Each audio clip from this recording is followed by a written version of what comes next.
और लड़की पढ़ लेती है कि हमको मालूम था कि वो करेगा ठीक है, लेकिन अंतिम में भीतर मत घुसाओ, उसको बाहर कर दो। अब आप जान लीजिए कि जो संख्या थी पहले, आप पत्रकार लोग भी ठीक से समझिए। सठियाए नीतीश कुमार ने महिलाओं को लेकर सदन में प्रदर्शित की अपनी मानसिकता। सदन से लेकर सड़क तक शुरू हुआ विरोध। विपक्ष ने उठाई इस्तीफे की मांग। पुराने करीबियों ने कहा संगत का असर, सीएम ने मांगी माफी। बिहार के सियासी भूचाल में विपक्ष के हाथ लगे बटेर।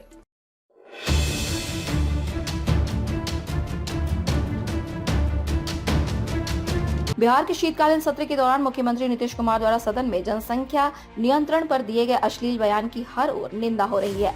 कभी मुख्यमंत्री का दाहिना हाथ माने जाने वाले पूर्व केंद्रीय मंत्री आरसीपी सिंह ने उनके इस बयान को शर्मनाक बताया और कहा कि सीएम को आज सदन जाने से पहले इस्तीफा दे देना चाहिए। यह सिर्फ संगति का असर है। जिस तरह की संगति होती है उस व्यक्ति पर वैसा असर पड़ता है। जब से राजद के साथ गए हैं, तरह तरह के हरकत और अनाप शनाप बोल रहे हैं। वे मानसिक और शारीरिक ही नहीं बल्कि उनकी मेमोरी लॉस हो चुकी है। ऐसे लोगों को मुख्यमंत्री के पद पर रहने का कोई हक नहीं है।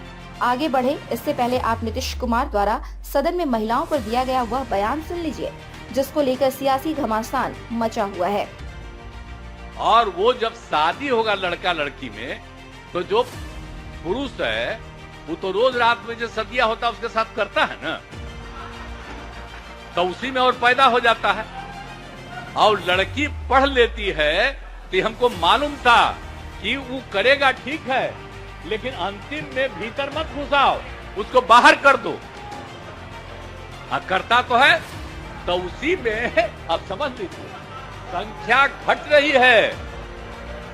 अब आप जान लीजिए कि जो संख्या थी पहले, आप पत्रकार लोग भी ठीक से समझिए मेरा बतवा को। याद करिए आप पहले क्या था, सुनो 4-10। पूर्व केंद्रीय मंत्री आरसीपी सिंह ने कहा कि जब हम उनके साथ थे उस वक्त नारी सम्मान की बात होती थी। राजनीतिक, शैक्षणिक, रोजगार में आरक्षण देकर उनके मनोबल को बढ़ाने का काम किए थे। सम्मान देकर आज अपमानित करने का काम किया गया। उप मुख्यमंत्री तेजस्वी यादव जो उनके बयान को गलत ढंग से परोसने की बात कह रहे हैं, वो अपने परिवार के बीच उन्हें ले जाकर बुलवाए, तब समझ में आएगा। पूर्व केंद्रीय मंत्री आरसीपी सिंह ने कहा कि ऐसी बात मित्र मंडली या बंद कमरे में नहीं, बल्कि ऐसी जगहों पर बोला है जहां महिला विधायक भी रहती हैं। ऐसी जगहों पर जिन शब्दों का इस्तेमाल किया गया है, महिला विधायक रोती हुई सदन से बाहर निकली। इससे बड़ा शर्मनाक बात और क्या होगा। इधर शीतकालीन सत्र के तीसरे दिन प्रश्नकाल के दौरान भारी हंगामा हुआ। प्रजनन पर सीएम नीतीश के बयान से सदन में भारी बवाल हुआ। मुख्यमंत्री के सामने विपक्षी सदस्यों ने रिपोर्टर टेबल कुर्सी पटकने लगे। वेल में पहुंचे भाजपा विधायक भारी हंगामा कर रहे थे।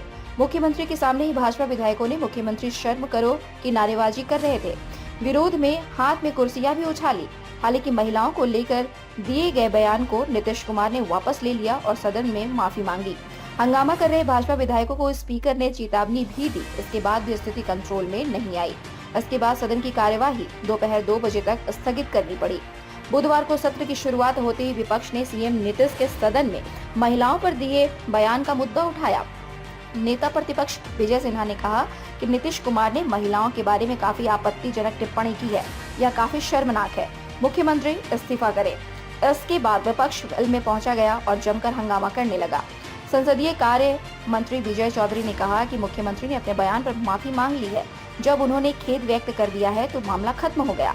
हम अध्यक्ष से भी चाहेंगे कि अगर असंसदीय भाषा का प्रयोग किया गया है तो उसे प्रोसीडिंग से हटाया दिए। वहीं सीएम नीतीश ने विपक्षी सदस्यों को शांत कराने की कोशिश की। कहा कि हम आपको बता देते हैं, हमसे आज प्रेस वालों ने बोला तो हमने सफाई दे दी है। कल आप सभी लोग मौजूद थे, सभी एकजुट थे और सब लोगों की सहमति से सारे निर्णय लिए गए। हम लोग जितना ज्यादा महिलाओं की पढ़ाई पर जोर दे रहे हैं, लड़की अगर पढ़ी होगी तो प्रजनन दर कम होगा। रिपोर्ट से इस बात की पुष्टि होती है। Bureau report, India news viral, Bihar Jharkhand. ताज़ा खबरों से जुड़े रहने के लिए हमारे चैनल को सब्सक्राइब करें और बेल आइकन को दबाना ना भूलें, ताकि हर खबर की नोटिफिकेशन आपको मिलती रहे।